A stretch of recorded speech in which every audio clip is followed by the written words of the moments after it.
ওয়ালাইকুম। আমি এসেছি এখন গোবিন্দগঞ্জ থানা ছোট নাচ্চাগাড়ি হাজিল মাদ্রাসা।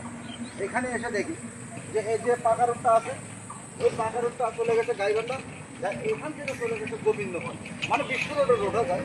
তো এই পাকা রাস্তার অবস্থান দেখেন, গাড়িওয়ালা কী অবস্থায় গাড়ি নিয়ে যাচ্ছে, মানে গাড়িওয়ালা এমন অবস্থায় নিয়ে যাচ্ছে তার কোনো মানে হিসাব খারাপ, যে এখানে কোনো চলাচলের কোনো নেই। তো আমি এখানকার এক ভাইয়ের সঙ্গে কথা বলছি। ভাই আসসালামু আলাইকুম।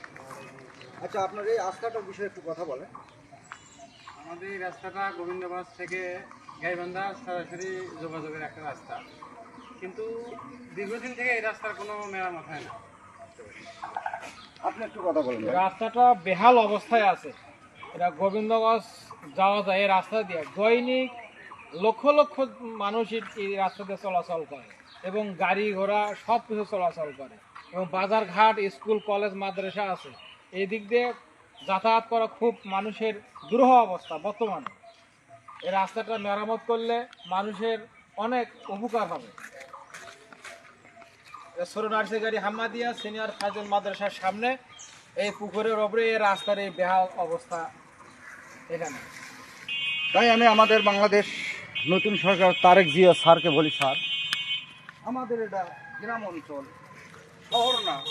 এই যে গ্রামের মানুষ রাস্তা দিয়ে হাঁটা চলাচল করতে পারে না, তারা ভোগান্তিতে আছে। আমি এক ভাইয়ের সাথে কথা বলি, ভাই একটু কথা বলা যাবে? আপনি তো মসজিদে গাড়ি নিয়ে চলাচল করেন, আমাদের গাড়ি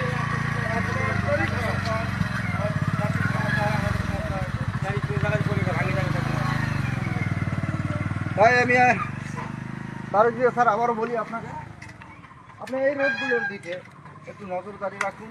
আর এই রোডটা অতি তাড়াতাড়ি, অতি দ্রুত, যেহেতু হাজার হাজার ছোটো ছোটো গাড়ি যায় এই রাস্তা দিয়ে, মানুষ চলাচল করে, এই রাস্তাটার জন্য অতি তাড়াতাড়ি ভালো করে দেওয়ার জন্য আবেদন জানাই স্যার। আসসালামু আলাইকুম। সেই সাথে লাইক, কমেন্ট, শেয়ার একটু ফলো দিবেন। ভালো।